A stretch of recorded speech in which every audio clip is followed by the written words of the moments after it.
I think had I not had to weather all those storms, I wouldn't realize, I'm going to start crying now, but I wouldn't realize how beautiful life is. And no one wants to be in the darkness, but you cannot understand light until you've been in a dark place. One of these things that I used to escape reality with was food. And the thing about food is food's everywhere. It's so easy to get. You don't need scripts. Nobody kind of judges you for it. It's weird, and I still struggle with food addiction. I woke up in the same exact position that I had fallen asleep in. And I'm like, damn, yeah, that's all I ever wanted. I just wanted to sleep through the night. All I could think about was not so much living, not so much having a life. It was literally, what is she going to have at the breakfast for the funeral? And what's my obituary going to look like? And what casket? What's all this stuff that we didn't know about? Like, she's got to go make all these choices. So she just went through this twice. And I thought to myself, man, it's too soon. It's too soon to put her through this again.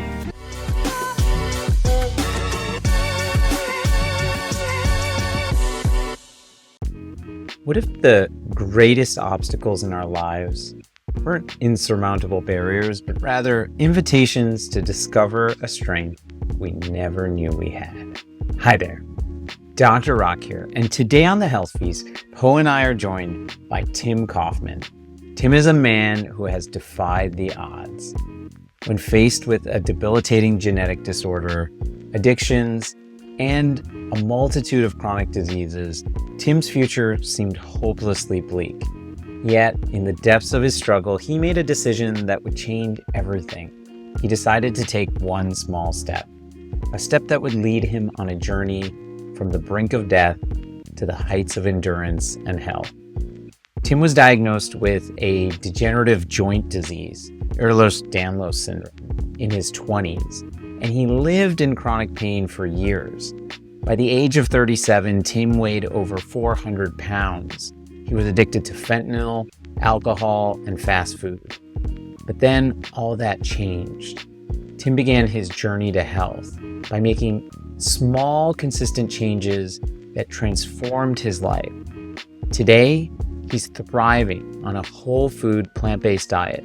He's completely off of medications, and he just completed his first Ironman competition, which is a grueling test of endurance that includes a 2.4-mile swim, a 112-mile bike ride, and a 26.2-mile marathon. In this episode, Tim shares his story with raw honesty, and he reveals how he overcame not only the physical limitations of his Ehlers-Danlos Syndrome, but also the mental and emotional battles of addiction and despair. We delve into the pivotal moments that fueled his transformation, including the roles of gratitude, the importance of purpose, and the unexpected inspiration he found in documentaries that would eventually lead him to a plant-based lifestyle. But Tim's story is more than just about his recovery. It's a powerful example about how the choices we make today can rewrite our future. Health is not just an absence of disease, but a state of thriving, physically, mentally, and spiritually, and Tim's story epitomizes this. Throughout our conversation, Tim opens up about his struggles, the small victories that kept him going, and the profound changes that come up when we align our diet, our mindset, and our purpose. This episode is an inspiring reminder that no matter where you start or how far you've fallen, the path to health and fulfillment is always within reach. So, whether you're on your morning jog, unwinding after a long day during your evening commute, or prepping your next plant-based meal, this episode is the perfect companion. Prepare to be inspired and motivated by Tim Kaufman's remarkable story of transformation. So let's do the show. Hey, Tim, so cool. So wonderful to have you here on the Health Feast. Yeah, it's great to be here. Thanks for having me. Forward to it. Yeah, and Tim, you got to meet Po, meet Tim. Yeah. Tim, Po and I were talking before we had you on, and Po, you know a little bit about Tim's story now, but we're going to hear more about it. But I was just saying to him, like, man, you hear this all the time, I'm sure, Tim. It's incredibly inspiring, like incredibly inspiring because to, from where you came to where you've been able to go. I've been listening to your book all in the last couple of weeks, and every day I've felt more motivated myself to do the things that feel good and that help me take care of myself because I've been hearing your journey. I'll just say Sure. that. Yeah, and I hope people realize, because I almost get this like chill down the back of my spine when people say my story is inspiring, because I kind of don't like. I guess what I want people to be inspired by is that anyone can do this, because like, well, if you read some of the beginning of my book, like I didn't have willpower. I didn't have any tools. So I think the most inspiring thing about my story is, one, it's not really different from other people's stories that have been down this road. And two, it's out there for anyone. Like, this is not just a me thing. In fact, I'm probably the least likely candidate for all of this. That's actually the inspire. Yes, that's exactly what's inspiring about it is that anyone could do this, and yeah, you can start from anywhere. You can start from anywhere. You can start from anywhere. Anyway, okay. So I got a So couple questions, Tim. I mean, I just see you're highly decorated. You're looking at your back wall, man. You look like there's a lot of accomplishments that you had over your life, over your lifespan now. And I'm just curious, like, I seen a quick photo of your before picture, and looking at you now, man, it's a drastic transformation. So, like, walk me through like what life was like as a young Tim up till now. Yeah, but before I do that, it's funny because people see that before picture, and I don't look like that anymore. But I think the real transformation isn't the physical thing. That it isn't the weight loss, and isn't what it's not even like the medals behind me and the goals, like, because I feel like the transformation that people don't see is the one that really counts. And that's the work we do internally, right? And and well, I'll try to kind of work them into my story. So what was like what was life like before? I don't know how far you want to go back, but I can do a super brief, not all the way back to when I was a baby, but when I was a young teenager. I wasn't really a fan of school. I was a fan of manual labor, though I knew how to work hard. And I grew up on a farm. I mean, that's kind of, I live in like a rural town. We're about 20 miles east of Buffalo, but it's night and day from the city to where I live. Mostly farms, mostly hay fields and cornfields. So I worked on a farm. I was getting hurt all the time. Just thought I was clumsy. Got married super young to my high school sweetheart, Heather, and had to make some more money that was more substantial than farm pay. So I started working in a factory. That led to working over my head a little bit more than I had used to. And my shoulder kept dislocating. And my shoulder got to the point where just the pressure from me sneezing would actually dislocate the shoulder. And then I have to like pop it back in. But I had started this new job. It was a very good job in the UAW. I didn't want to take time off. So I went and saw a doctor, and I guess I didn't realize, when he had mentioned surgery, I didn't really like, I was young. I had like, oh, surgery, I'll be back to work in 2 weeks.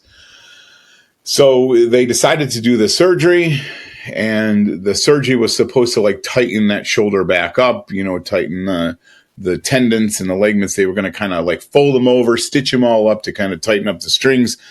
When they got in there, they realized I had more than a bad shoulder. There was a problem with my connective tissue. So I was diagnosed with this disease called Ehlers-Danlos Syndrome. Basically, it's a genetic screw up that the soft tissue or the collagen in my body is like bubble gum. So it just keeps stretching and stretching, and ultimately it fails. And so this is throughout my whole body, and even my skin, really. And so the prognosis as a young, just turning 20 something, just getting married, just finding out we have a kid on the way, just buying a house is, hey, here's some disability papers because within 5 years you're going to be in a wheelchair and you're never going to be able to work. So you might as well get started now. And that was devastating for me. So obviously. And so, along with that prognosis, I was handed a bottle of painkillers because they figured, well, you must be in pain. And the truth was, when I started taking these painkillers, I was in pain. And I think I had so much chronic pain for so long that I didn't realize what it was like to not have pain. I just thought that was like normal. So, the narcotics, we started with like hydrocodone or Lortab, and it was effective until it wasn't. And it's the typical story of addiction, really. And everyone thinks it won't happen to them. I was, I was raised in a super conservative home. We were at church every time the doors were open. This is, other people have addiction problems, but I certainly don't. And, with the following months and years, I went from Lortabs to Percocets, and eventually, Oxycontin was getting tossed around like candy back in the 90s. And I started taking Oxy, and, back then there wasn't really good tracking systems out. There wasn't really digital tracking. So I could play my doctors. I was seeing 4 or 5 different doctors. I had a rheumatoid doctor. I had my general doctor. I had orthopedic doctors. And I could, manipulate them, get them to all write scripts. One insurance would pay for, the other 3 I would pay cash for. And I learned how to screw the system over pretty good. And, there were days that I was, taking 50, 60 tablets sometimes, and it just was never enough. And pain all the time, night times were worse. Everyone thinks that, when you take these narcotics, these painkillers, that they make you tired and kind of lethargic, and they do, but the reality is you can't get a good sleep. You feel tired, you look sleepy, but man, you wake up just as tired as you went to bed. Probably worse, really. So because of that, my doctor said, I'm going to try this drug for you and see if it works. And at the time, I certainly had never heard of the word fentanyl, and, I don't think the people around me had. So he put me on a transdermal patch, which the idea of this was, instead of getting these ups and downs and highs and lows, it's a steady kind of drip almost of medicine in my body. And that did the same thing. It worked until it didn't.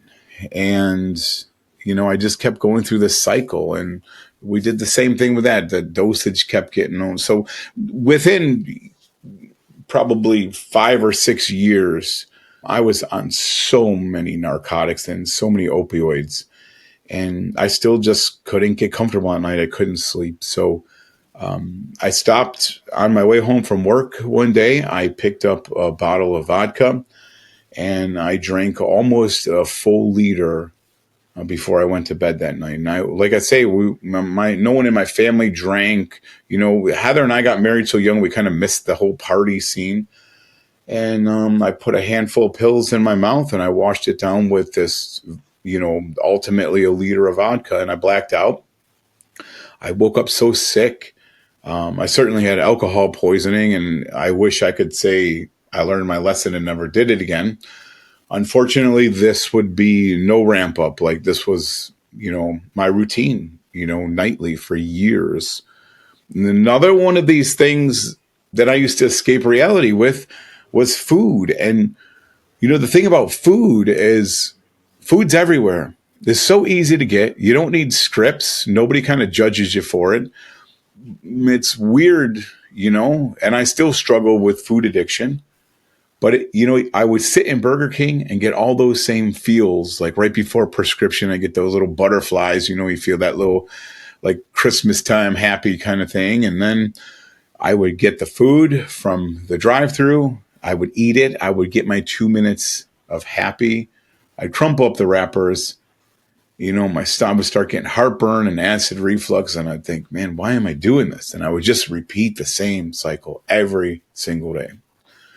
And I think at some point I was trying to escape physical pain early on, but at some point I was trying to escape emotional pain. I couldn't look at myself in the mirror anymore. I hated who I'd become. I was lying to everyone around me, especially my wife. I was manipulating everyone. And I wasn't the person I was supposed to be. So, needless to say, by the time I was 38, my health was spiraling out of control. I weighed over 400 pounds. We don't really know how much over 400 pounds I weighed because the scale literally couldn't weigh me. My doctor says I was well over 400. I don't know what that means. But my metabolic numbers were insane. My blood pressure was 255 over 115. My cholesterol was over 300 on Lipitor.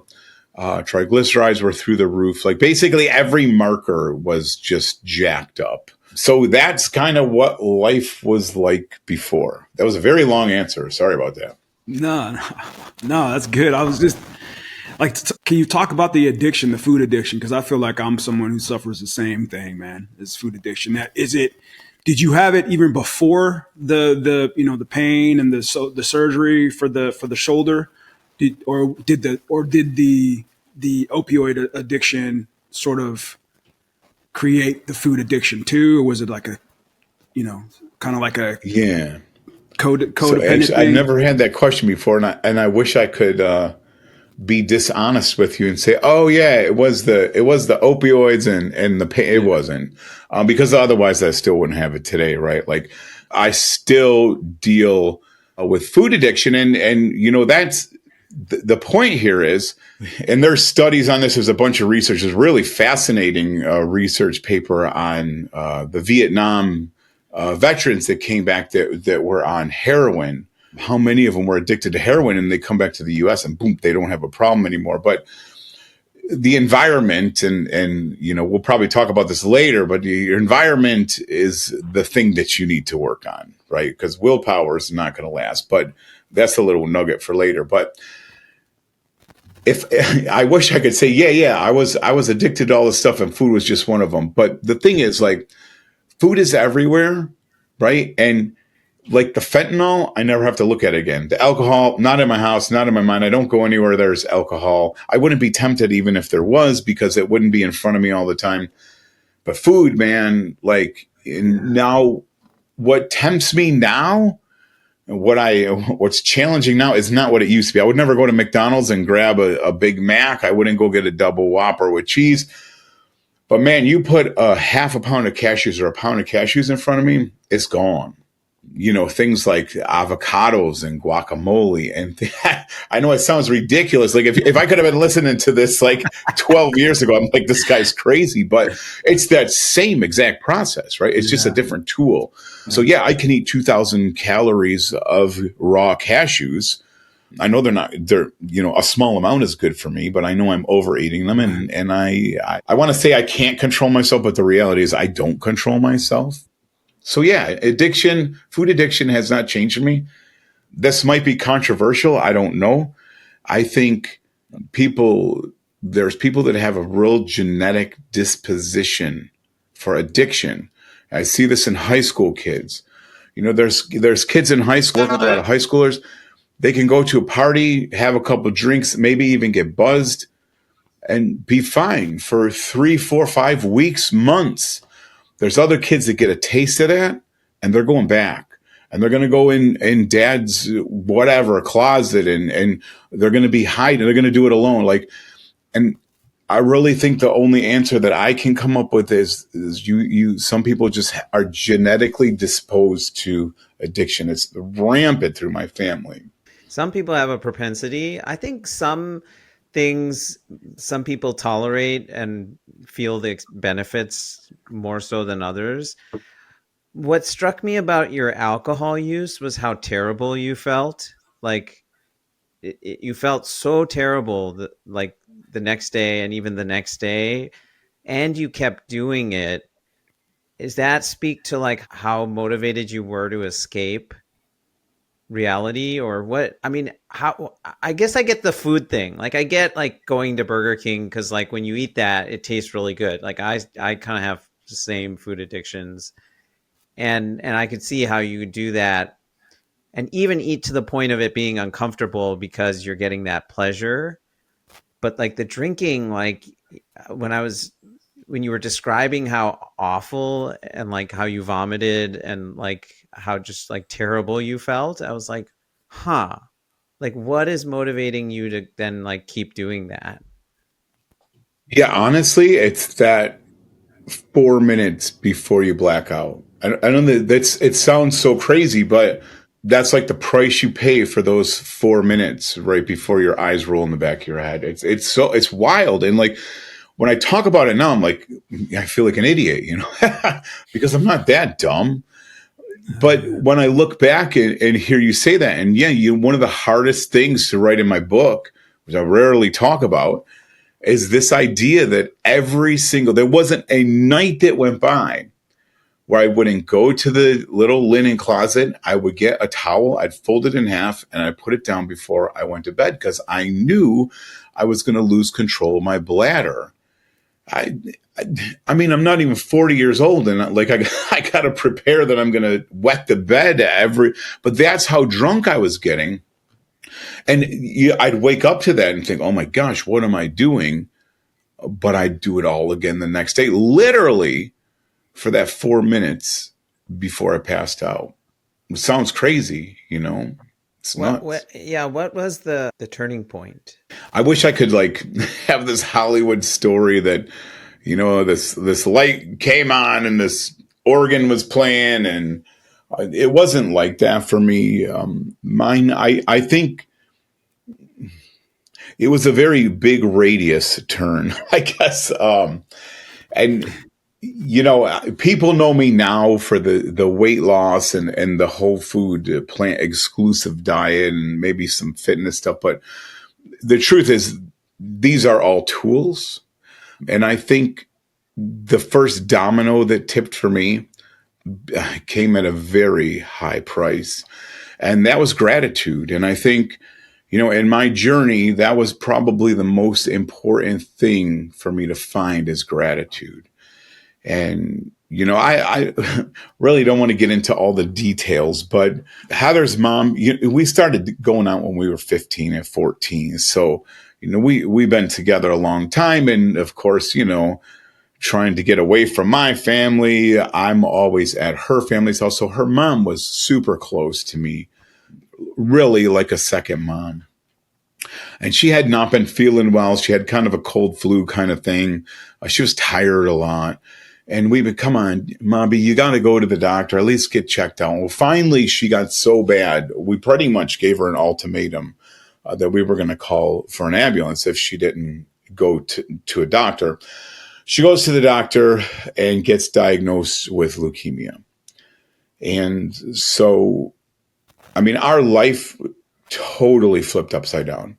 It went from, who's getting the kids to basketball practice to who's going to go sit with Ma B tonight, or, who's going to take her stuff up for, or whatever.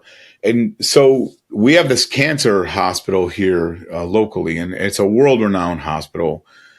It's called Roswell. And so I say I had the Roswell experience. People that have cancer, people that are terminal, that's other people. That never happened to us. So we had no clue. And man, walking into that hospital, I think the one thing that got me, she was in an experimental wing for a little bit, and she happened to be in the pediatric wing for these experimental drugs. And man, seeing these kids, at the time my kids were younger, but seeing these kids, those little, 6, 7 years old, walking around with bald heads and masks. And I'm thinking to myself, oh my gosh, like these kids have childhood leukemia. That's awful.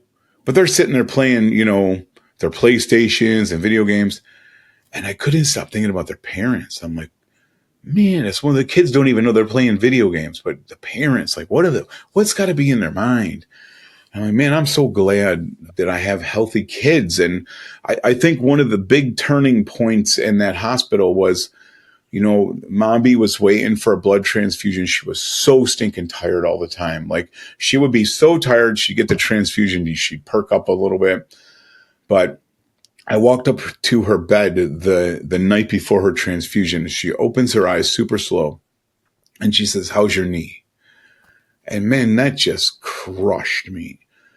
Because my whole life, all I did was complain about what was wrong with me, what I was missing, what I needed. Why did this happen to me? Why do I have all these issues?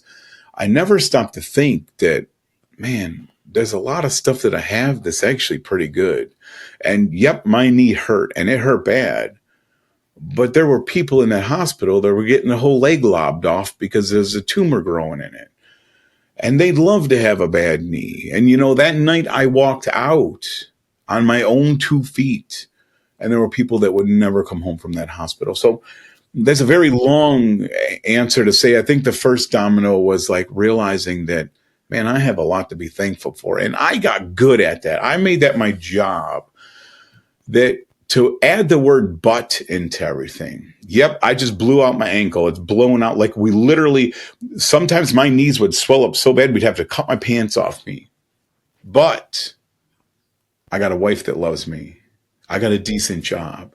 And if you just add that word but, when you're really like down and out and complaining like, but what do you have?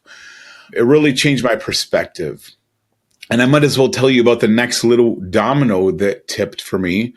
And that domino, after the gratitude domino, I think it was learning how precious life is. Because while we're dealing with Heather's mom, my father, we thought he had pneumonia. And he was going for a chest x-ray. He couldn't get rid of this cough for a while. And when they x-rayed his chest, he was diagnosed with stage 4 kidney cancer that had metastasized to his entire body. And the doctors gave him 6 months to live that day. And my dad was my best buddy in the whole world. We did everything together. We hunted together. We fished together. We built stuff. We fixed stuff. He was my best bud. And just like that, the doctor say he's got 6 months to live. And my dad didn't make it 6 months. He made it 6 weeks to the day of his diagnosis. And I was trying to get myself cleaned up at that point. And man, his death it blew me away. And I can remember sitting, by the edge of the grave where he's getting lowered in, saying, man, we always say that life is precious. We always say we're not promised tomorrow. We're like trained like parrots to do that. But the reality is you don't really believe that until you're faced front and center of burying someone that you love. It really digs in and says, you know what, life is precious. And watching him, trying to cling to life, and then watching me trying to escape life, it was this polar opposite thing. And so shortly after my dad died, then Heather's mother passed away. She had leukemia that would turn into lymphoma. Ultimately, a brain tumor would take her life. And yeah, I think those dominoes came at a high, high cost. But I guess you could say those were my turning points. Oh, wow. I'm just trying to process that, man. That's a lot, man. I feel like I agree with that 100%, man, about life is precious. Because, when you have a big family, you remember the ones that have passed that you grew up with. And you're just like, in those moments, you go back to like, man, you got to really cherish every moment of your life and live life to the fullest. And those all things, like you said, comes like full on in front of your face. And then I find that, once we get back into going to work again and we get back in our grind, it slowly escapes us again. Like we stop thinking about how precious life is. And then, and then the cycle happens again. You lose, your relatives become older and, it's just like, man. And so I feel like that's as real as it gets, though. Like it's not. I like how you kind of talk about how it's not like this Hollywood like epiphany thing happens. Like it was actually like a gradual thing. Like just these people that you care about, sort of that made an impression on you. Now that they're facing death, you took the approach of like, man, I'm so grateful that I have, I still have a knee. I'm able to walk.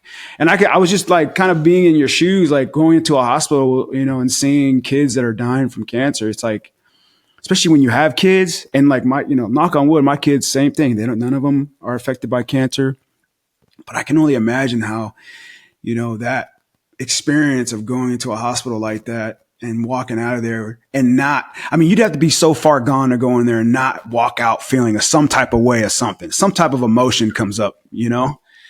But that's pretty amazing, actually. Yeah, I think you got to be looking for it too, because you nailed it. Like, we're human too. Like, I'm not going to sit here and say, "Yep, every day is just peaches and sunshine." But I think you have to have an active awareness to keep reminding yourself. And for some people, it's having like a morning meditation and gratitude, and like, I do that for a while. I'm just being real. And then like that kind of goes by the wayside. But I think it's a practice, and I think it's a practice that's a very valuable time spent on it. You know what I mean?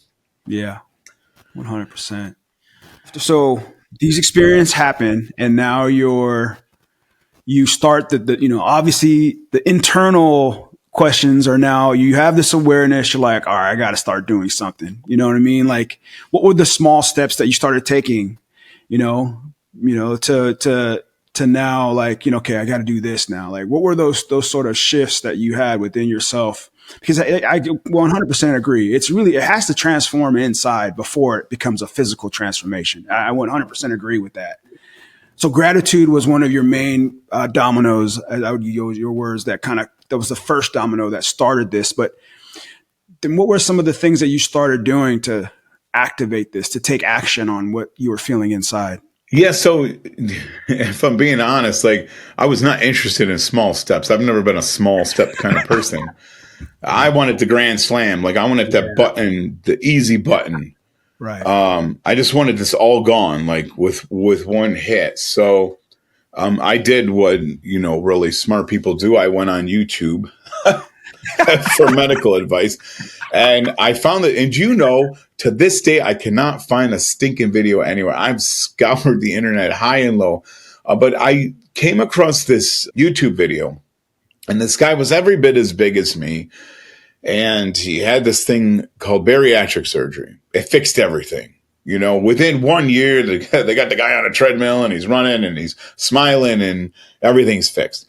I mean, that's my small step. Like, one surgery, put your name on the signature, and fix all this.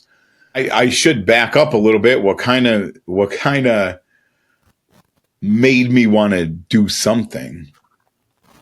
Because I had always thought, these were the cards I was dealt. I got this stupid disease, and whatever I try. And to be honest, like, I think I don't talk about this as much because it's not like, I guess it's not pertinent to my story to help other people. But to be fair to myself, like, I was in bad shape. They would fix one thing and the other thing would pop out. And, I was in so many braces. They would brace my knee to stop that from buckling, and then my hip would roll out. I'd wake up in the middle of the night, my kneecaps would be on the back of my legs, like literally on the back of my legs, because it would just. So they were having me get surgery to remove my kneecaps. Like, I'd turn and my hip would pop so loud it'd wake Heather up out of a sound sleep. Wow. So it wasn't like, I had a sore body. Like I had a lot going on. And I just figured, I made it this far. They told me I'd be in a wheelchair when I'm 25. I'm doing pretty good. I'm almost 40 years old.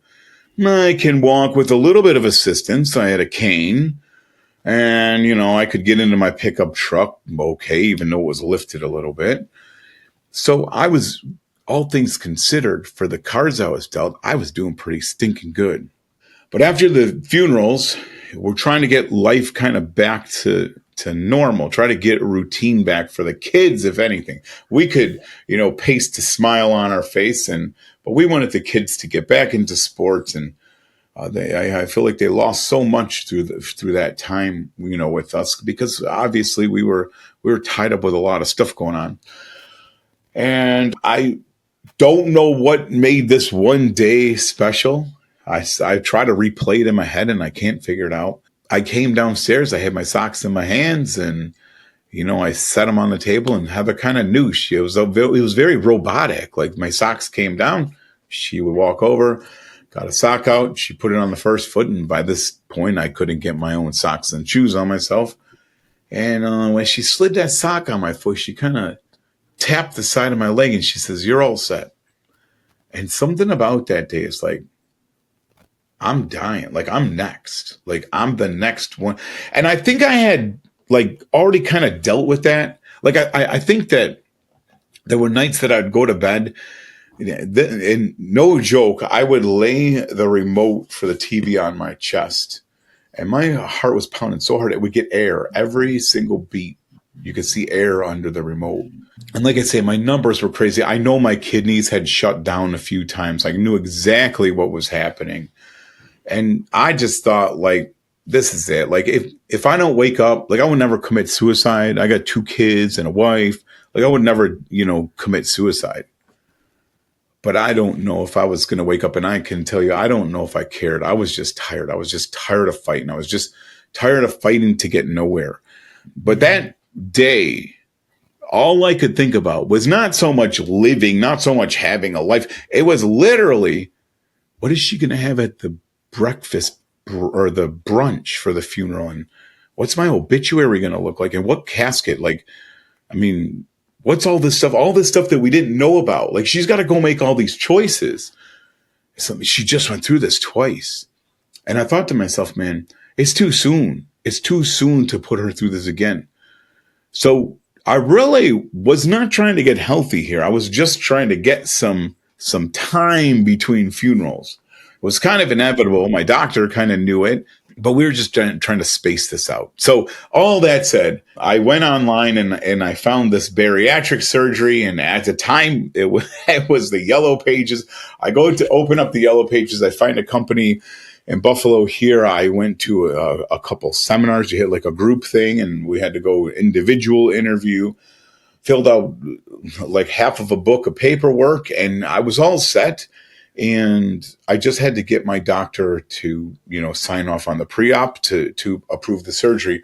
And when I got in there that day, the nurse took my blood pressure. It was 255/115 that day. And I was on a calcium channel blocker and a beta blocker. So my blood pressure should not have been that high. My resting heart rate was over 125 that day. And the doctor said, no. He goes, I've never not approved someone for the surgery, but he goes, I can't approve it. So first of all the narcotics I was on, he didn't know how I'd react to the anesthesia. With the EDS, he didn't also know about the rapid weight loss, what that would do to my joints. And there was too many unknowns. I was just too sick. He was worried about my heart, so he denied the surgery for me. So there was no small step. That was the big step. And because that big step, I feel like that's one of the best things that never happened to me. But the small steps would come after the big step failed.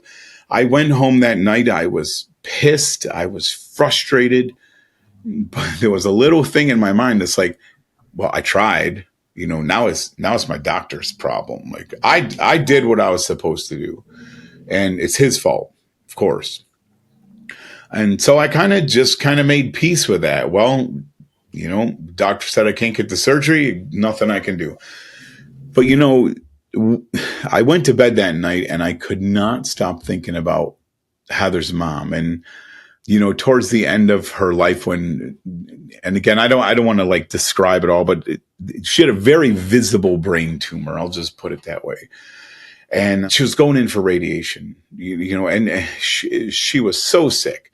And it's crazy how they shoot radiation into the brain because you have to have a casted kind of cage. It's an awful, the whole thing is awful. And she just kept going back. And finally the doctor said to her, he said, Carol, why do you want to do this? Like, what are you doing? And she looked at him and she said, I just want to be here for my family. And man, I could not shake that, all that stuff just so she could be there with her family. And I was just like, not my fault. These were the cards I was dealt. So out of respect for her and for my father, I decided to do something. And I didn't know what that something was.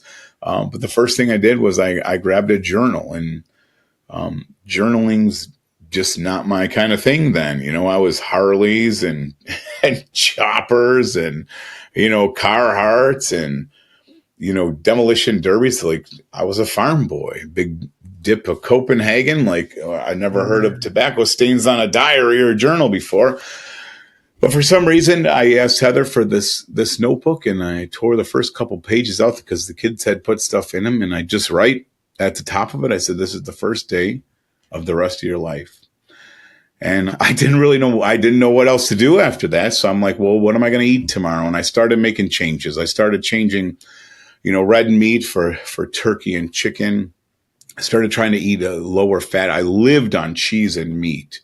We avid hunter. We ate so much deer and fish, and we processed our own meat. I grew up on a farm, so I had all my own livestock, really. And, we would smoke sometimes 300 pounds of meat on a Saturday. That's what we did for a hobby. And so, I started swapping those for healthy choices. I did everything wrong, but I did something. And I think that's a huge point. We have to do something. Even if it's wrong, we're probably going to be wrong. But the point here is I spent my whole life doing nothing. And the first time I did something, it was wrong, but I took a move. And that move would cascade into a whole new life. So we can't be afraid to get everything right. We just got to make the first move. So from there, I did, I guess you would call it a carnivore, or maybe today, or keto, but basically it was Atkins. And I loved it because I lived on chicken wings and cheese anyways. I did that for a while, and then I started switching to lower fat cheese, kind of more healthy meats and things like this. And in that journal, I wrote down what I was going to eat the next day. And then I said, geez, like people diet, but they exercise. What the hell am I going to do? I can't even get out of a chair. About a week or two before this, I went to get out of a chair in my office, and I pushed down to help my body weight up, and I broke both arms right off the chair. And it was humiliating, and I can remember sitting there thinking when I was writing, I was like, oh, the chair. And if I can get up out of that chair once, then I can do it twice. So I just put exercise. I put EX, chair, times 2. And so every day or every time in my office, I got out of my chair, I sat down and got up again. And, looking back, like, that sounds ridiculous, but I doubled my work. I don't know if I could do that today. I have a 14-mile run here on Saturday. I don't know if I could go run 28 miles. And it literally is the same kind of thing. So again, just taking that small step. And so I got done with a day, and I'm like, dang, I did it. I did what I was supposed to do. Also on that journal, I put a couple things I was grateful for. And when I got home that night, I just put, you did good. And his weird thing is that journal sat for over a decade up in my drawer. And when I was writing my book recently, I got that journal and I saw that you did good. And I realized, like, I was just like browsing over, and I realized that you did good was the first form of self-love that I had ever done, like, that I could remember. And it sounds so trivial and so stupid. But, when we're in these bad places and we just feel like failure breeds failure, like everything we do, we screw up and we just can't get any traction. But that mini celebration, that told me, I wrote it down. So I couldn't take it back. I couldn't demean myself. I couldn't self-loathe. I couldn't say I was worthless at all, because I did something, and I did good. And again, looking back, like, it sounds so wise now, but I just scratched it on the paper. But looking back, like, that was the start of me, having mini celebrations, and my success would make me want to be more successful and get more hungry for success. So that's where I started. And I did lose weight. I think I've lost 40 or 50 pounds doing that. Weight loss was successful, but my numbers were not. My energy levels sucked. I was sleep apnea. I had eczema. Anything that could go wrong with me was wrong, but I was losing weight. And that was that first step kind of towards. The one thing that did happen through all this, as I started recognizing that what I was eating was having an effect on my body, I mean, that was a new thing for me because I never cared how many calories were in a double whopper. Like that's like, what's a calorie? But I was at least looking at that now. Yeah. Tim, what strikes me is, well, when you were talking about how the deaths, your mother-in-law's death and your father's deaths were catalyst, I was thinking, oh, maybe he's going, like maybe there's a fear there. But it wasn't actually that. Like, you weren't afraid to die. In fact, I think you said something like you were so miserable that, but really you didn't want to be a burden on others. You didn't want to be a burden on your wife. Like, I mean, even just the idea that you wanted to stretch your death a little further away from that time point. But that actually maybe was what got you going at first. But then you ended up in this space where you were living with, learning how to explore gratitude. And so writing down something you were grateful for, learning how to explore, like you said, self-love. And I'm wondering, like, what do you think sent you on that pathway from a place where you were like really numbing yourself so frequently to a kind of a different trajectory? Sure. Sure. So, I mean, personally, I don't believe in coincidence at all. So, for me, we tend to talk about, the physical because we can see that, and the emotional is kind of the gratitude thing. But there's also a big spiritual piece to this that, for me, and I get it, like everyone doesn't think like this, but and I think for me, all three of those things had to be present in order to kind of click because I probably, and it was an add-on to the book in the last chapter, the one chapter you should read. Literally, that's the name of it because I didn't know what to name it. But I talk about the trifecta, and that was an add-on. The book was all done and ready to go, and we've had about 7 rounds of edits. And I woke up one morning, I'm like, oh my gosh, like that's the biggest part of the book. So that was the last section I wrote. And, I compare ourselves to a car, and, we can have a car that looks really good physically, but maybe it doesn't run. So it's not going anywhere. And, we can have a car that has a great engine, but it doesn't have a transmission. So we're not going anywhere either. But the point to all that is I'm a teacher and I speak in analogies, but the point to all this is, we can look good, right? And we might even feel good. But if we have no reason to feel good, it's kind of a waste of time, our health. And so for me, maybe not even finding a purpose, just getting a passion to find out a purpose. Like, what am I here? What am I doing here? I think, Poe kind of referenced to see we get back in this work and we get into this rut. And then, you look at one of these Facebook memes or something that you realize, like the section you work, this huge part of your life, you got the beginning and the end. It's like, it's kind of like the movie Falling Down. I don't know if you guys have seen that. It's like you get in this thing that you just like, what are we doing? Like, why are we here?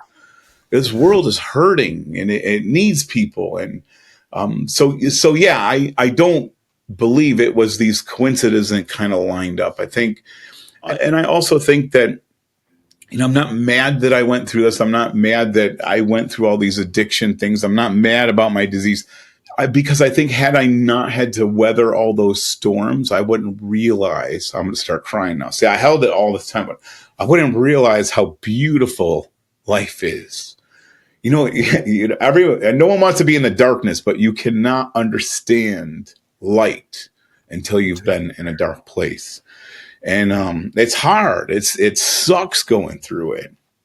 And I have no idea if I'm answering your question because I forgot what it was. But the bottom line is, yeah, I think there's a purpose. I think there's a reason, and I think there's a purpose bigger than me. If that answers your question.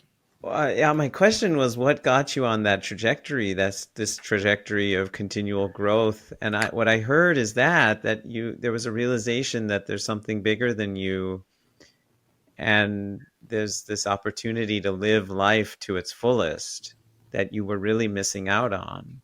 Yeah. And I was telling Poe before this, you're a very emotional guy. Yeah, sorry Tim. about that. No, don't be Nah, sorry. Don't be nah, Tim. sorry. No. There's no reason to Don't say be sorry about sorry. In that. fact, I think there's something very special about that. I think men especially have a hard time displaying our emotions and our expressing our vulnerabilities. So Yeah, there's something and really, given I have no idea how many interviews or how many times I've told the story, so it's weird that like you think after, and without exaggerating, you think after hundreds, literally hundreds of times, did I keep my crap together? But it's just I don't know. I don't know. I think me personally, just what I've experienced with you just now, it's like you're talking about the three things that affected your journey is like the physical and the emotional, but there's that spiritual side that it can really, that I think that's the part that moves you the most is like your journey and like kind of like, cause I feel the same way, man. I get emotional when it comes to talking about certain things in my life that only I know what it's like. Like Sure. no one else knows what that's like. You know what I mean? Not nobody on this earth. So when it causes that emotion in me, it's because that was a real thing for me that I had experienced. And it took a lot of fortitude within myself to get through it. So like, yeah, man, I totally commend you for, being emotional. Cause that's, as a man, I feel like we struggle, for like, cause I got 4 kids and I was telling Rock before our conversation that I got 4 daughters and, I'm not a robot, I'm a human being, man. So it's like, I need to be emotional for them to know that dad's not a robot, like I'm an emotional being like everybody else on this earth, so, but yeah, man, I really can relate to your spiritual journey because I feel like, it's just like having a higher power, whatever that is for anybody, right? It's just like knowing that, like, I think for me in my journey so far, and I can relate to yours, is like, yeah, there are no coincidences and you only know that because when you look back, you connect all the dots, man. Like, obviously, when you're in the front of the spearheading everything, you don't know what the outcome is, but like, you fast forward 10 years or 5 years or whatever, and you're like, oh, wow, that didn't happen. Sure. It's almost like, I was just listening to your story. It's like even the diagnosis for your relatives, if that didn't happen, what would have been your outcome, right? Like if you look back, like, you going through the hospital, walking through, having those experiences only put you there because like you were saying, your family didn't have any of that normally growing up. You said that most of your family didn't have like those sort of tragic stories about cancer until it happened.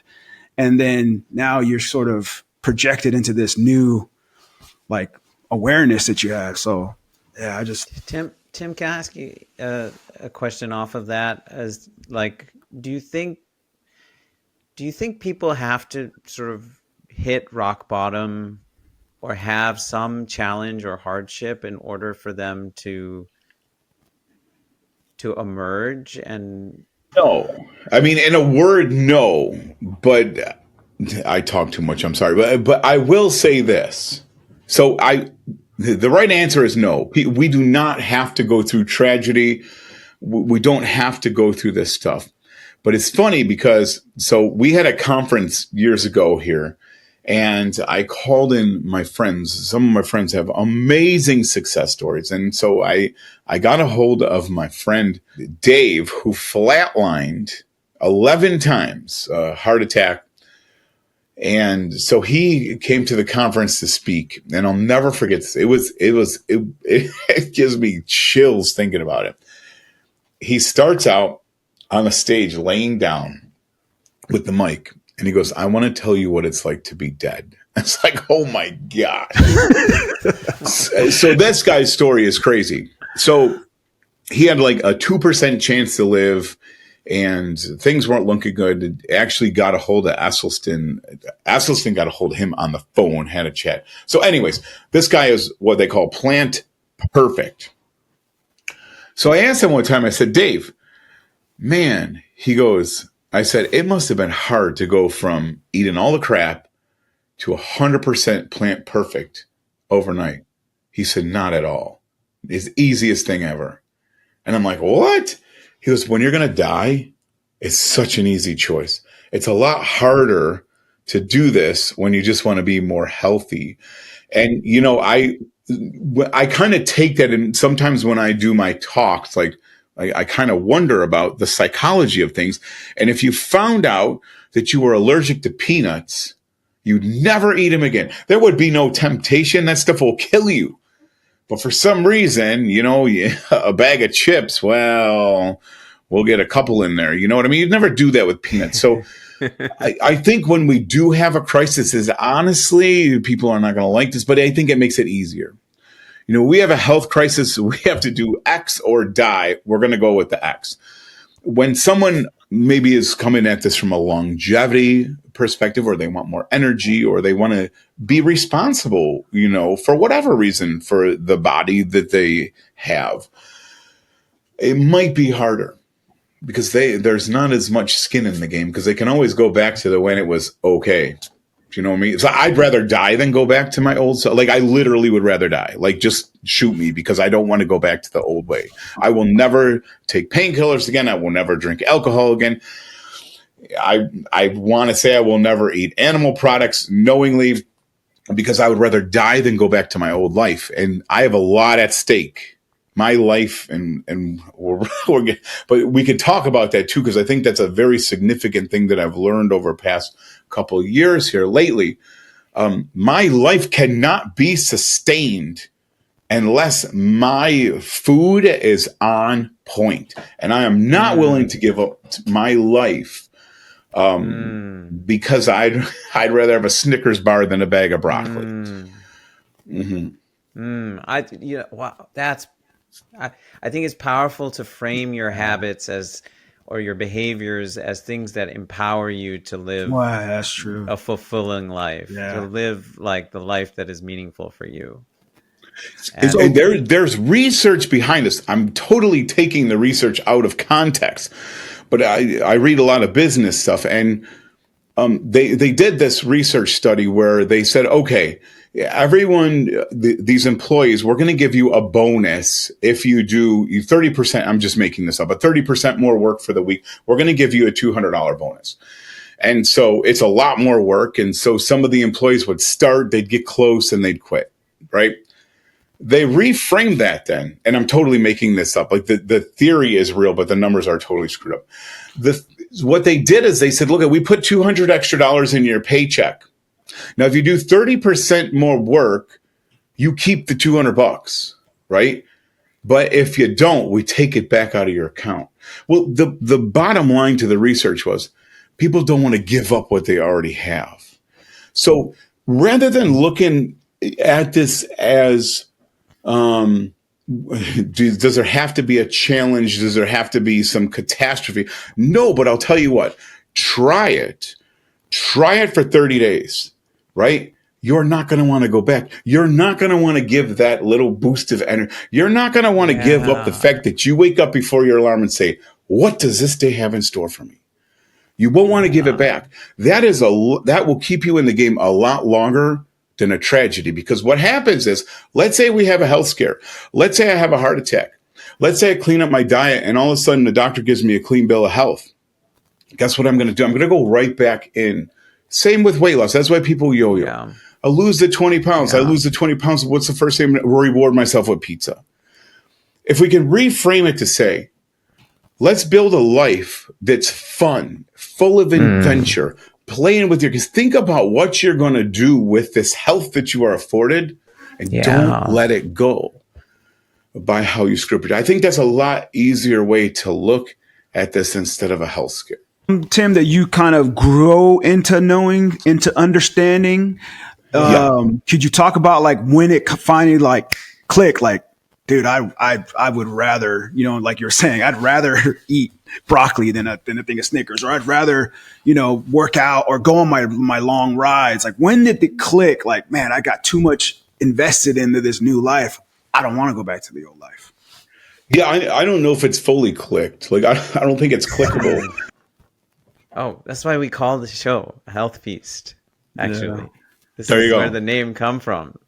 Because most people frame health as a chore or punishment, but health is an opportunity to feel good. Right. It's an opportunity to live a fulfilling life. Yeah, we say that all the time. Is that something? I think it's kind of like it's almost exponential, right? Like the more you learn, the better you want to do. And you can never be like, there's so many, I hate getting into this because people shouldn't be turning the little dials when they got the big stuff to take care of. But, and I think the big stuff, is walking away from processed foods and animal products. But, there's always dials that we can be turning, whether it's sleep or stress or hormones, or there's always The baseline changes. Like the baseline and your standards change. Like you were saying earlier, how you like will binge on healthier foods now. It's like you still have this tendency to binge, but you're like changed your food environment. So like it's not quite the same. Yeah. And so Po, that literally is the same type of thing, to making kind of micro adjustments. I don't think it ever gets there, but the concept probably starts making itself clear when you test the waters and do something stupid. So, and to this day, I still have not learned that, like knowing that, all right, so I go, we're helping my daughter move right now and there's chips and salsa there. Well, we try to avoid oil and there's chips and salsa. I've been working for 8 hours painting. I'm starving. And I can tell you tomorrow I'm going to wake up. I'm going to have a little carpal tunnel. My hands are going to be a little like I know that I ate something I shouldn't the day before. I wish I could tell you it was perfect, and I learned that, but I don't. We travel a lot, and I know I'm getting some oil, like if we get Thai food or something, and I feel that. But I think as we talked about before, that the awareness of it is there, and I think that's the important thing, and it shouldn't be. You make the best choice you can make at the time you can make it, right? Got it. Yeah. Yeah. So I never really told you how I transitioned to plant-based. Then sorry about that. Yeah. Why don't you? We kind of left that hanging. Because Po, you are in that you're sort of in that transition, or have been in that transition to plant-based. Yeah, I mean, I did. Let's see. I did a Pivio, which is like that's the first like sort of plant-based immersion that I went to. And then also did a immersion in Abu Dhabi with Dr. Scott Stoll. And I that was because I'm a Pacific Islander, so we eat meat with everything, man. Like there's meat products with or animal products with every meal. And for me to like even say yes to do this immersion, I was like, man, there's no way, right? And so I did, and I like how you describe it, man. Your energy levels out of the world, like your stress levels are lower, like all those things happen within 2 weeks of the immersion, man. Sure. And so, but I still struggle, man. Like, my environment at home, my wife still is a meat eater. My daughter still love meat. And, I could sustain it for so long. And then next thing you know, I'm, having some cheese, or I'll eat eggs or something like that. So it's still, as of today, it's still a process. It's still challenging for me. More recently, I sustained an injury at work and ballooned up to like 370 pounds. And I was struggling all last year, man. I was struggling because I had blew out my patella tendon, had severe carpal tunnel numbness in my fingers, had to have surgery. So I've been out just trying to deal with that. And in that process, I gained so much weight. And just a side note, about 2016, I tore my Achilles tendon responding to a work incident. And so from that time on, I wasn't able to run like I used to, because I used to run like 3 times a day, work out, do spin. Like I was training for like a triathlon, like a sprint, like a small one, not a big one. Never attained it. So I finally made a decision. My numbers were going up almost like 3 or 4 months ago. Like I ended up doing gastric bypass surgery. I ended up doing it. And so to me, it was one of the best decisions that I ever made, Really? Because, I was at 370 last year. This time I'm down to 307 today, now. Nice.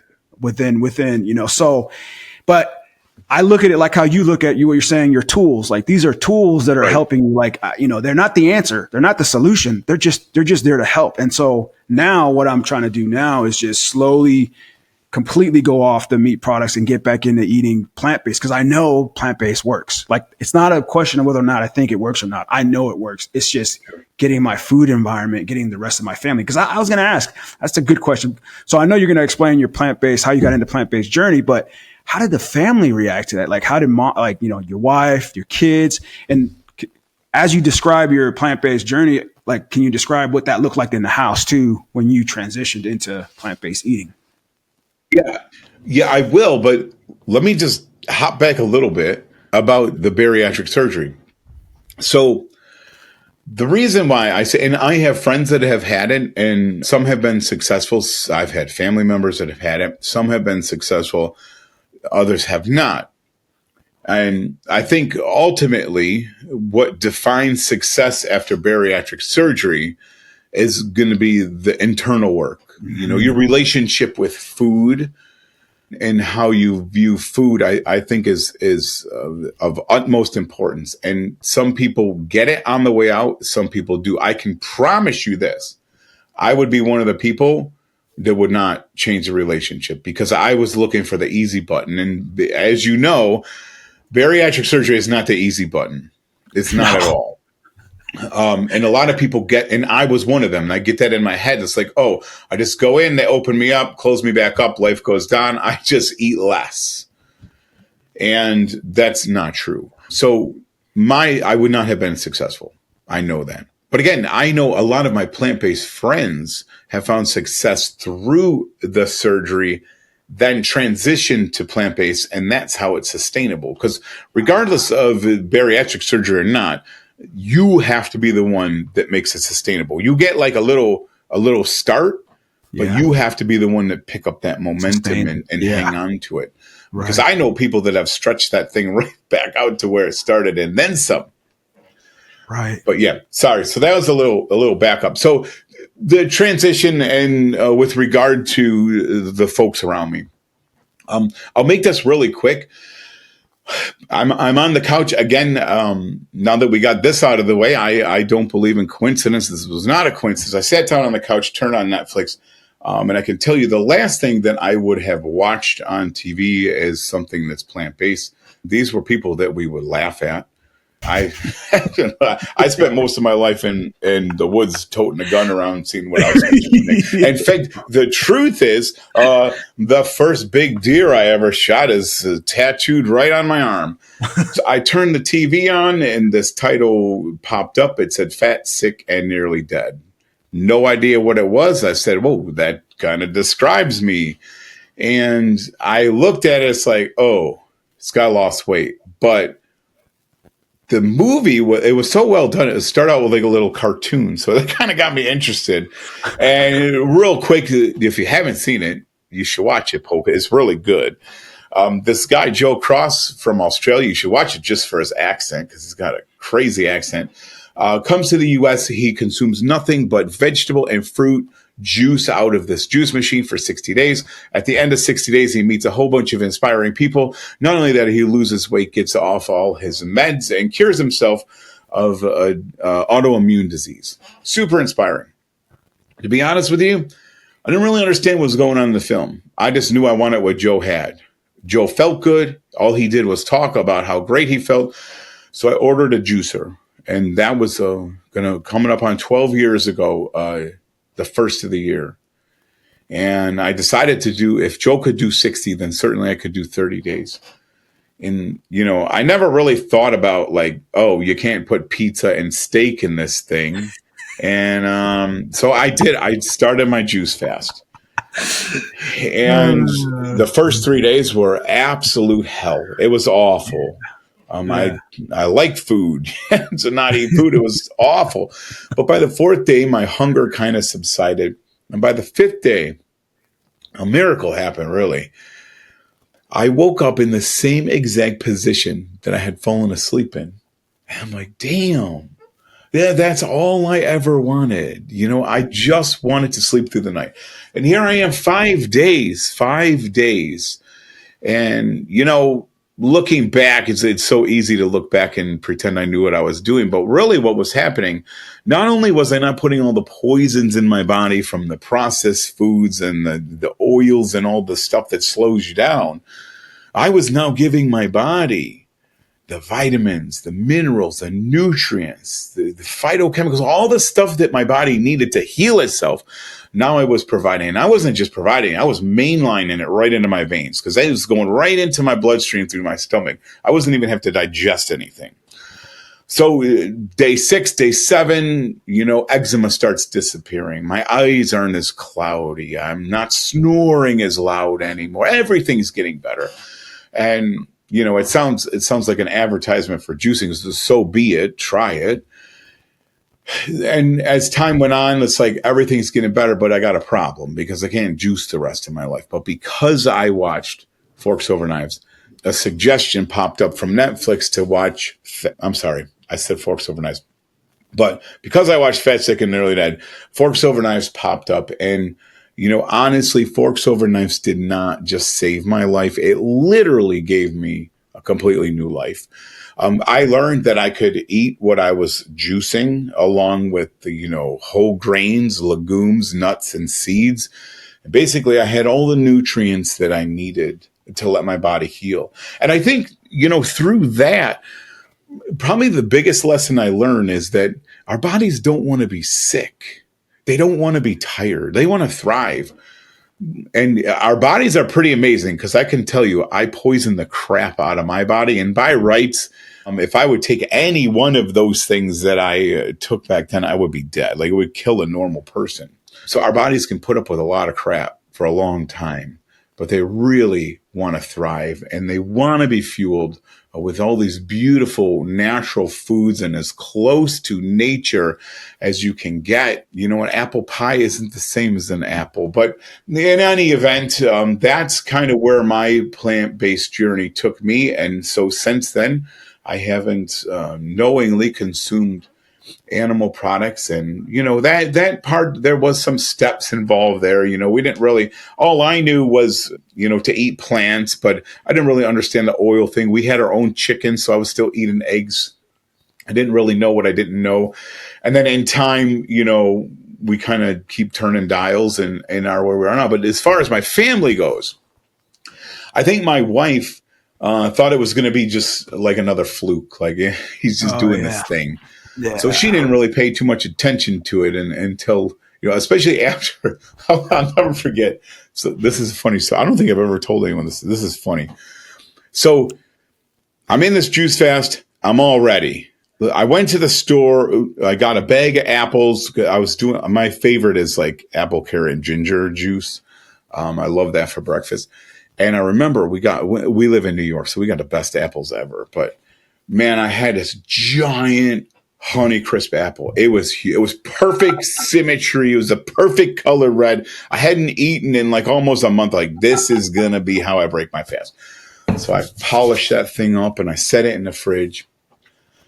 And man, I got up so early. I was ready to devour that apple. And Heather looks at me. She goes, it's only been 29 days. I'm like, no. She goes, well, yeah, but it's the 30th day, but you haven't completed it yet. Oh my gosh, that was awful. But yeah, so she kind of knew I was serious after that. Heather would transition about 2 years later. So I lived in a pretty unclean house for a couple of years, but they were stealing my food all the time. Heather's never really liked to cook to begin with, which is ironic because we had a huge restaurant not too long ago. But she was like stealing my baked sweet potatoes. And Heather never liked meat. Like she always complained about the grizzle. All we did was fight about if it was cooked. Like it's, so she was never really into that, but she liked the cheese. She loves pizza and things like this. So they would still order the pizza. I would put cubed sweet potatoes in. I'd be eating my sweet potatoes and they'd be stealing food from me. So long story, super short. She had some medical stuff, went into the hospital, had to she had a very large fibroid. In fact, it was bigger than a grapefruit. it was pushing on her ureter to her kidney. So she had to get a total hysterectomy. And man, I went in, they bring her out of surgery and she is just a mess, sobbing. And she said, she goes, I can't control everything in my life. But she goes, because everything was like flashing back to her mom in the hospital. And she was very emotional. And she said, I can't control everything in my life. But she goes, I can control what I eat. And that day, she flipped the switch, went plant-based. I mean, I can remember on the way home, I had a bag of pretzels. And I ate a pretzel. And she looked at me. She goes, do you know that's processed and that has salt in it? I'm like, oh, crap. I created a monster. So Heather came along board. You know, friends and family saw the successes that I had. Some of them dabbled. You know, my mom lost a lot of weight and got rid of a lot of disease. I spoke at Plant Stock once, and she came with me as a guest. And since then, she is not plant-based anymore, and she's not in very good shape either. So it's sad, and I think that is one of the things that has helped me understand how important our lifestyle is. And it's no disrespect to my mom. I will tell her this to her face. If you get healthy so you can sit and watch Netflix, there's no point. You're not going to sustain, health to sit in front of a TV. In all my talks I've been doing, I even have a little fake envelope of money now. And, it's funny that if you win the lottery, is you win a few $1 million, like, what are you going to do with it? People really need to think, well, what are you going to do with that money? Well, the person that says I'm going to put it in a safe and tuck it in my closet and never touch it, like, that's pretty stupid. Like, you got all this money, like, go have fun, enjoy life. That's how I think our health is. If we have this health, they say that health is wealth, and you could argue that it's more valuable than wealth, because I don't know how many people would trade $2 million if it was their last day on earth because they were going to have terminal cancer tomorrow. But if your health is your wealth, what are you going to spend it on? Because that's where the magic is. How do you spend that health? Do you spend it going on new adventures? And when people, we talk about the why, like if you don't have a why that makes you cry, and there's so many people that do work with the why, and that's great, and I respect that. But one, your why has to change. Your why should never, ever be static. It should be a dynamic why. And it shouldn't be that I want to be healthy for my family. You got to dig deep. What does that look like? I want to be around a long time for my wife. Well, maybe your wife doesn't want you around a long time, but what does that even mean? That's so trivial. I want to be like, really dig down. What does that look like? I want to take the vision? Yeah. What's that? What's the vision for your life? Yeah. What is it what does it look like? And take that vision of walking your grandson to the park and put that on your fridge. When you go to that fridge, like, it's not just, oh, I want to be here to walk Tommy in the park. Like, look at that kid when you make your decisions. And I think that to keep our healthy lifestyle sustainable, we got to spend it on building a life that we can't, like, that we cannot possibly sustain eating crappy food. That's just my opinion. That's what I've learned. My dad always said you can learn something from everyone. Sometimes it's the wrong thing to do. So that's just kind of what I've learned. Nice. Wow. I have a question about, like, you kind of went cold turkey then. I mean, I would say you went cold juice, and you stopped eating like all this processed food and animal products. And then I think, if I'm hearing you correctly, you didn't go back to eating a lot of that stuff again. Sure. But yet you were around it. Like, there was pizza around you. And how did it, that requires, there was a frame shift for you. I think you talk a lot about this, like how your perspective changed. You've kind of talked about that. Like, how could then Tim then be around pizza and not have problems when, like, pizza was something you, like, struggled with and binged on for so long. Like, I mean, pizza's delicious, so like that didn't change, I guess. So if I'm being honest, Yeah. I feel like pizza now is harder for me to say no to than it was then. Probably because I've learned tricks to make it, healthy. Yeah. And which is good. But I think, I don't want to say stupidity, but maybe it was. Let's put it this way. My lack of knowledge along with the simplicity is where I found success. And what I mean by that, let me unpack that. I didn't know what tofu was. To be honest with you, I didn't know what a vegan was. Like if someone said the word vegan to me, I wouldn't even know what that was. I live in Hicktown. Like I don't know what a vegan is. We don't have them here. And so I didn't know any of this stuff. I didn't know there were burgers that weren't meat, and probably back then there probably weren't, and they were probably crap anyways. But I knew simple stuff. I knew that I liked beans, which was new for me. I never had a lentil in my life, but I knew that I had a venison chili recipe that I just loved. And the only animal product in there was venison. So I literally just took the venison out and put the lentils in. And now I had my chili back with all the same seasonings I was familiar with. I ate a lot of sweet potatoes. I ate a lot of potatoes. I ate a lot of beans. And I never had brown rice in my life. And I started eating brown rice. And I just put that on repeat. I found some things that I loved and I put it on repeat. There was no tofu and hummus and none of this stuff. There was no Ezekiel bread. And I just knew that these foods were not even off limits. I don't even want to say that. I knew that I had added these foods to my menu that I liked and they made me feel good. When I ate them, no matter how much I ate of them, I didn't feel like crawling under the table and going into a coma. I felt full, sometimes too full, but I never felt that crappy, disgusting feeling where the bile's boiling up in your, you know what I mean? That was gone. I just felt too full. And I knew that those foods made me feel good. So that's what I focused on. Now, fast forward today, things are a little bit different because everywhere you go, you can get, vegan processed crap. Yes. And I think it's actually harder now. And I'm just being honest. Now. It's harder now for me to say no to pizza because I can make it kind of healthy. Right. Yeah. And there's vegan there's vegan donuts and vegan soft serve and vegan. Yeah. You have to remind yourself, actually, it's not the animal product. This is the food in a different name that is associated with the way I used to live. It doesn't have animal products. It's just processed crap. Let's just call it.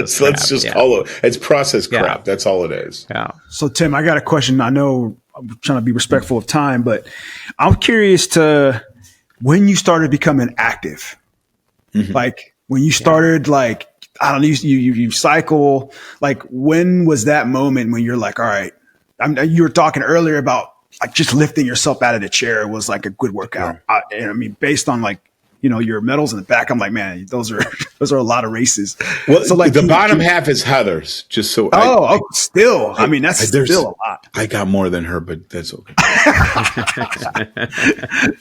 Yeah. So like talk through that journey. Like once you realize, like, cause I'm sure like once you're like, man, I can do this. Like, and then it becomes like, just like working out, man, when you start pushing yourself. And then at the end of that long run, you're like, dude, I feel great. That they call it the runner's high, all that thing, man, that's all real stuff, man. So can you talk about that a little bit? Yeah. So some of that stuff will bite you really good too. This is probably not the answer you want, but we'll start at the terrible part and then we'll work back. But, the medals behind me there, to be honest with you, almost ended up in a box and out to the garbage. I have so many racing bibs and stuff. And I think because I have a very addictive personality, I made a lot of mistakes. And I think a lot of those medals back there, although they were great experiences and great goals, I think I made a lot of mistakes. And the biggest mistake I made, I think, is I attached myself to accomplishments. And, this is a whole nother podcast. This is a lot to unpack. But, early on, my identity was in substances that made me escape.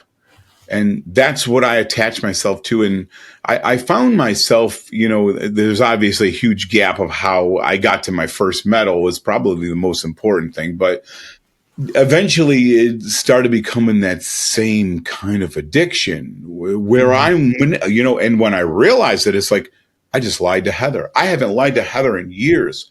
Heather asked me where I was going, and I lied to her because I was going for a run, and I knew I shouldn't have been going for a run. It's like, uh-oh. That flag went up. It's like, something's wrong. Something's wrong. The real short point to this is goals are fantastic. Like goals can make a difference for so many, but goals saved my life, really. But really where the real value is the process. Because goals are going to have an end. It's no different for me. And again, I'm talking for me. Maybe other people don't have, maybe I'm only a weirdo in the world, but yeah, it's a 5K. Let's get a 5K. And then you get the 5K. It's like, well, a 10K is only double that. And then you get to 10K. Well, let's get to half marathon. Well, Tim, you're supposed to be in a wheelchair. I don't care. I'm going for a full marathon and then triathlon and then 50. Before you know it, I'm running on broken ankles. And it's like, wait a minute. What does this medal do for me? And the thing is, like, where does it end? And it's just like weight loss. So you get to your goal weight. Now what the hell do you do? Do you go back? Like, people don't know what to do when they get to their goal. So what I think is a really good way to look at this is, in getting to your goal, what are the things that are getting you there? And I'm going to be honest with you. If someone says to me, hey, for the past month, I have laid out my running shorts or walking shorts, my socks, my sneakers, and every morning, I just went for one lap around a third of a mile block, but I did it for 30 days. To me, that's so much more valuable than someone just busted out a marathon. Because the habits that we form are so much more than a stupid medal.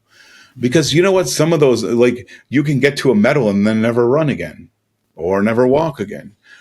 Consistency over time is where the real value is. So I'm sorry to take all those medals away, but let me tell you about the medals.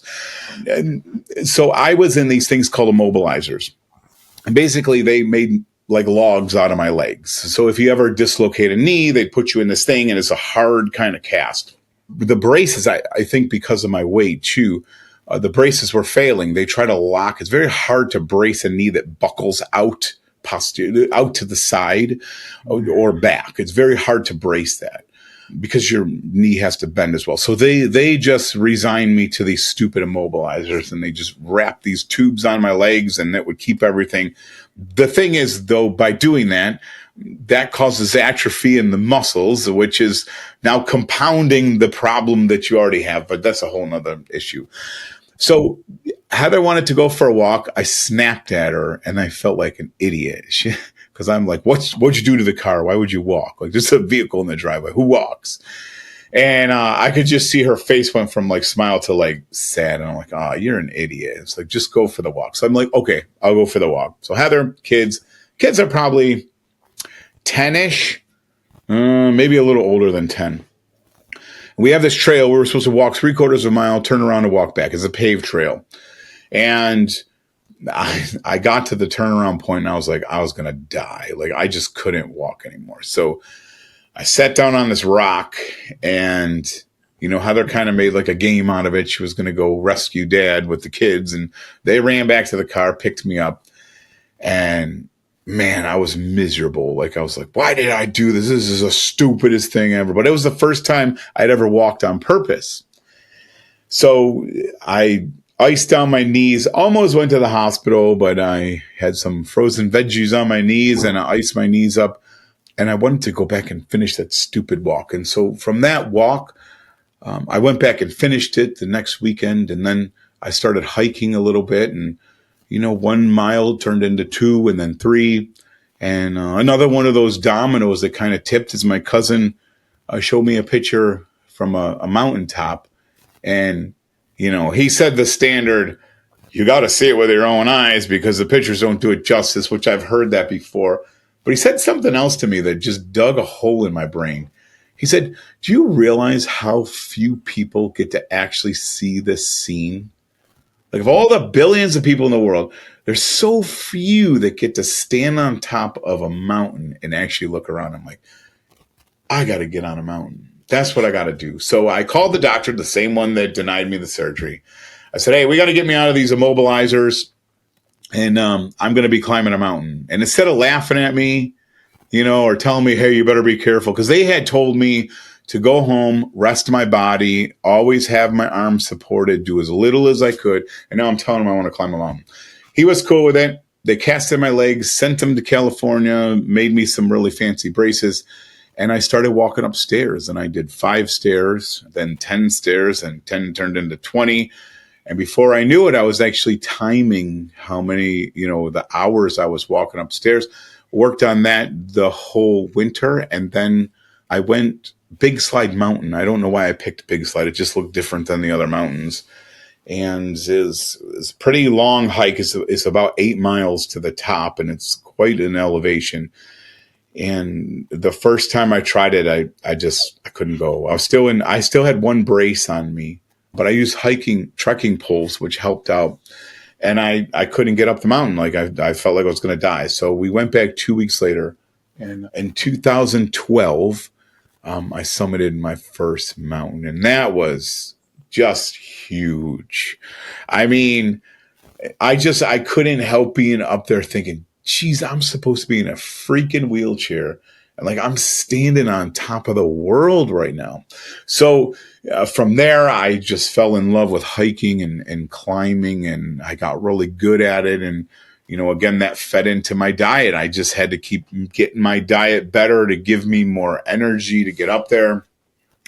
And then, we did a Tough Mudder, which I don't know if they still do those, but I thought it'd be really cool to do a Tough Mudder. But we were walking the whole thing. And at some point, we weren't walking fast enough. And I'm like, hey, we should try to jog a little bit. And so we did a little bit of jogging. And then I asked Heather to run a 5K and then a 10K. And then my first half marathon was actually with a legal handicap parking pass. So legally, I could have parked in a handicap spot to run my first half marathon. And from there, I got into marathons and then ultras and then triathlon.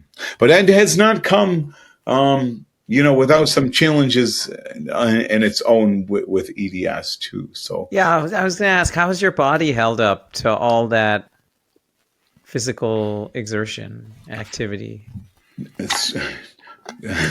I guess it depends on who you ask, because I take a lot of crap. I don't even like posting about it anymore because I take so much crap from everyone. My body was, I guess you'd say, shot in my 20s. And that's why they said, keep everything as still as possible. They didn't want my joints bending because I was already loaded with, everything was bone on bone, at 25 years old into my 30s. My fingers were so bad, it looked like I had another finger growing out. I don't want to do any party tricks, but nothing stays aligned. So, so a normal person ages, they take a couple bumps the wrong way, and they put a little divot in their cartilage, and eventually with wear and tear and age and some joint dryness, you'll wear out the cartilage. My cartilage was gone. In fact, when they did my ankle, they said my bones were actually stained black because they had been bleeding. My bones bleed internally. All that said, like right now, I'm training for Ironman, ramping up. In fact, we're getting ready to leave for Placid here in 2 days to go one more big training session. And in November, I went to the doctor to see if I could get my kneecap cleaned out. And they said they will not put another hole in my knee until I agree to a total replacement. I have a torn meniscus on the outside and inside, a torn ACL. And, I'm beyond bone on bone. There's a lot of bone fragments in there. And so people would say, well, that's because you're an idiot and you run marathons. But the truth is, and I actually have it right in that closet behind me. I have an MRI from 2006 for that right knee that was destroyed in 2006. So I would say, since they wanted to replace it in 2006, and I quote Dr. Wild, I quote, said, it's not worth I don't know if he said titanium. He said, it's not worth the joint putting in. I was so young, and they still don't last that long, but it would have never, it was stupid to put it in. So he basically wouldn't put it in. So I don't know. You could say, yeah, I'm burning up my knees, or you could say, geez, my knees were burnt up and way back decades ago, and I'm doing pretty damn good on them because I can still go run a marathon. And it seems like after you changed your diet, like the trajectory of your disease process clearly changed, and your body became a lot more resilient. Is that a fair assessment? Yeah, I think the disease is still very much doing its thing. Like, honestly, and I think this is a very hopeful thing for everyone listening to this. The disease is a disease. Like, let's be honest. Like, I'm not an idiot. Plants don't fix everything. If you don't have an arm and you're not growing back a new arm, they don't give you, they don't take away gray hair. They don't do a lot of things, but it's certainly the best tool I know to have optimal health. That said, life still happens. And, this is the way I see it. Like, if I'm going to be in pain sitting on my couch, I might as well go have fun, because either way, I'm going to be hurting. But that said, my pain is very minimal. In fact, Stanford did a bunch of studies like on my DNA, and they took hair samples and stuff, because they're trying to understand what's going on. So on MRIs, you see all these, destroyed joints, but I don't have a whole lot of pain. I don't have a whole lot of swelling. That's 100% inflammation. And here's where the really, I hope, inspiring or hopeful, whatever you want to call it, thing is. Most chronic disease, most of your ailments are caused by inflammation. And the truth is, EDS is not necessarily an inflammatory disease. It's a genetic screw up with collagen. That said, my symptoms were mainly from inflammation. And that joint is doing what it's naturally supposed to do. It gets injured, so it packs on this inflammation. Now you add oil, you add salt, you add processed crap, you add sugar, add all this stuff to the already inflamed joint, and it's a nightmare. That's my knees. I swear, I have pictures. My knees would get as big as basketballs. I'm kidding, not kidding you. Now, I would get hurt. The thing will puff up a little bit. The next morning, it's right back down. So the thing is, inflammation is very, it starts a cycle. So the joint gets inflamed.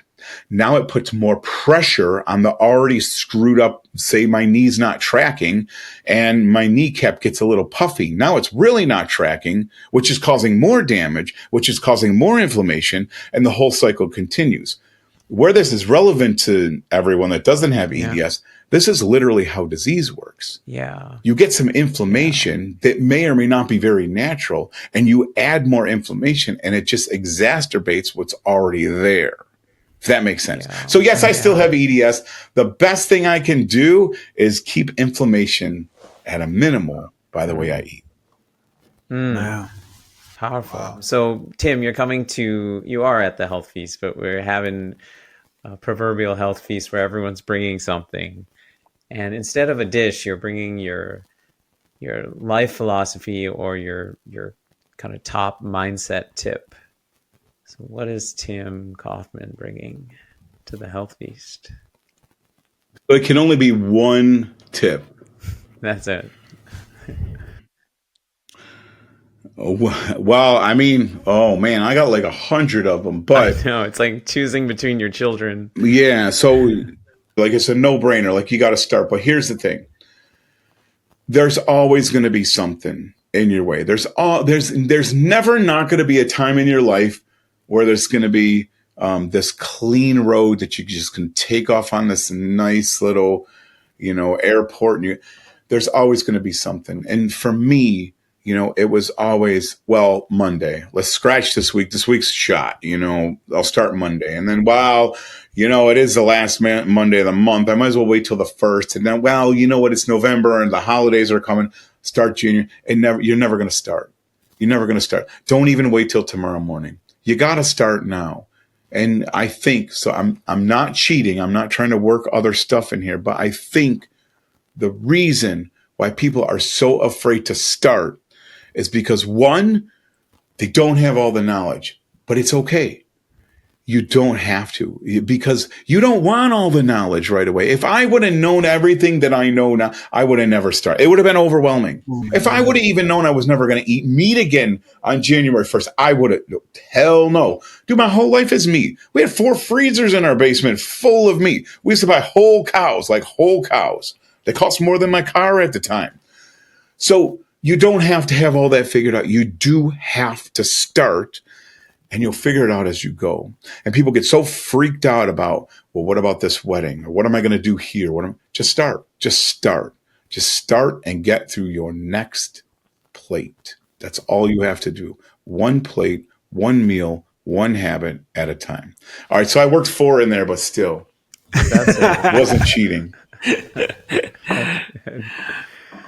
Well, thank you, Tim, for, man, I really appreciate this conversation, man. Really. I can relate to a lot of some of the things I love and one point that you really made, that it's like your why has to change. And I completely agree with that. It has to grow with you, right? Like your why has to grow as you grow.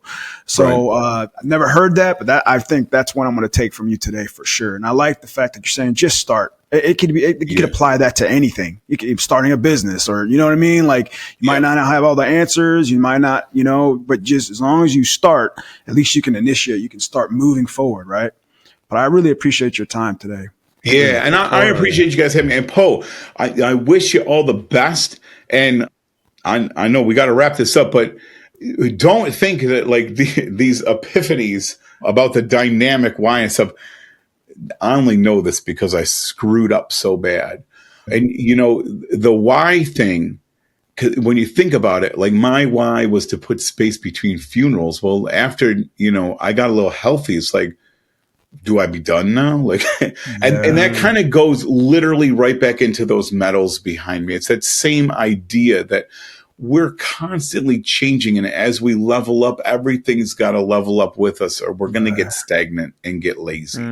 And I wish you all the best, Poe. You got this. You could do this. You're doing great. You got a great start. You got a family, an amazing family that loves you. Like, do it for them when things get tough, man. Yeah. And Tim, where can people learn more about you? We'll put some links in our show notes, but anything Fat Man Rants, then people will find me. Yeah. Fat Man Rants. That's a long story. Yeah. And I used to rant a lot. I was very dogmatic when I started this. I figured if I'm eating this way, and I'm getting these results, everyone should be doing this. And it turns out that was another huge lesson that does not work. That does not work. Right. Yeah. Okay. And your book is called Escape, and it's available on Amazon, digitally, audiobook that you read, actually. Yeah, I heard the audiobook is pretty good. So if people want to hear your voice for 10 hours, which I feel like I know you. Yeah. That's my wife's worst nightmare. She has to do that every day.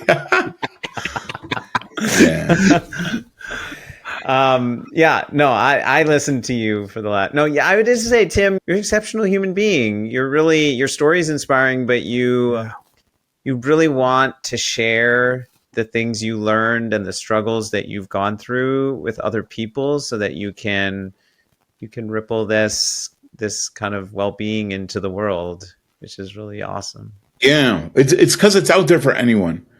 And some days I wish that wasn't true, because I could just go on with my life and not have to do all these interviews and talks and stuff. But because of that, like, it's my life's mission to, like, it's out there for anyone that wants it. It's just a choice. That's all it is. It's not, it doesn't make it easy, but it's very simple. It's very simple. Yeah. Yeah. Okay. Well, we do our requisite fist bump. All right, Tim. Thank you, sir. All right, so man. Much. Poe. All right. Man, I talk so much. Dang. You're full of wisdom. All right, we'll see all of you back here next time on the Health Piece.